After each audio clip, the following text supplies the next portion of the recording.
Assalamualaikum warahmatullahi wabarakatuh. Nama saya Anidia Faiza Rahmania Putri. Saya nomor absen 11 dari kelas 10C. Hari ini saya akan mengerjakan presentasi mandiri untuk materi Wali Songo. Sunan yang pertama, Sunan Gresik. Sunan Gresik memiliki nama asli Syekh Maulana Malik Ibrahim. Untuk tempat di Gresik, Jawa Timur, beliau wafat pada tahun 1419 Masehi. Beliau merupakan Wali Songo yang pertama dan juga memiliki ciri khas dakwah menghapus sistem kasta di Tanah Jawa. Sunan yang kedua, Sunan Ampel. Sunan Ampel memiliki nama asli Raden Rahmat. Untuk tempat, beliau dari Ampel, Surabaya. Beliau wafat pada tahun 1481 Masehi dan beliau merupakan pendiri pesantren pertama. Dan untuk ciri khas dakwah beliau menggunakan ajarannya yaitu Moh Limo. Sunan yang ketiga adalah Sunan Bonang. Sunan Bonang memiliki nama asli Magdum Ibrahim.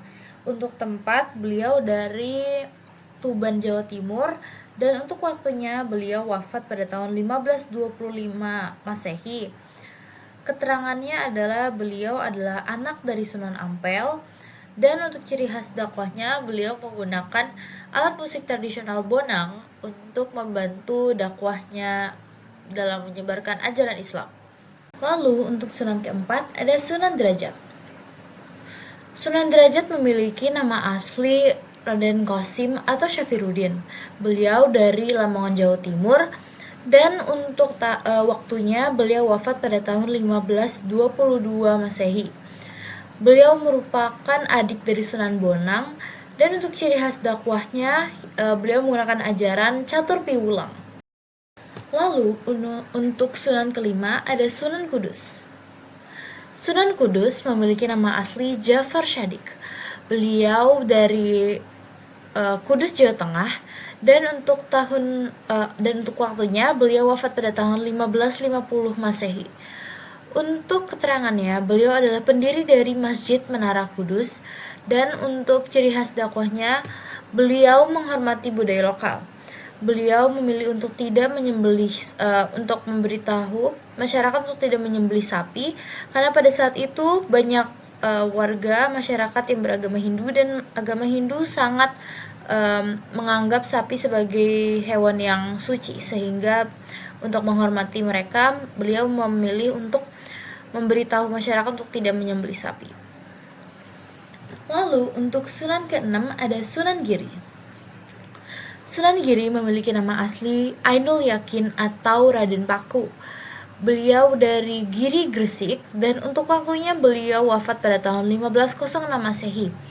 Keterangannya adalah beliau mendirikan kerajaan Islam kecil bernama Demak Bintoro, dan untuk ciri khas dakwahnya beliau menyebarkan dengan menggunakan budaya, pendidikan, dan juga politik. Lalu untuk Sunan ke-7 ada Sunan Kalijaga. Sunan Kalijaga memiliki nama asli Raden Said. Beliau berasal dari Demak, dan untuk tahunnya beliau wafat pada sekitar abad ke-16. Keterangan yang beliau miliki adalah beliau adalah ayah dari Sunan Muria, dan untuk ciri khas dakwahnya beliau menggunakan wayang kulit dan juga budaya. Lalu untuk Sunan ke-8 ada Sunan Muria. Sunan Muria memiliki nama asli Umar Said.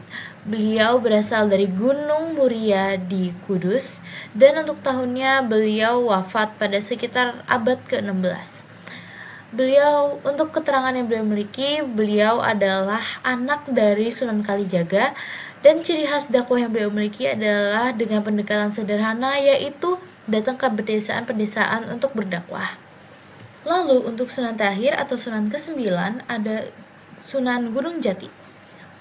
Sunan Gunung Jati memiliki nama asli Syarif Hidayatullah. Beliau berasal dari Cirebon, Jawa Barat, dan untuk waktunya beliau wafat pada tahun 1568 Masehi.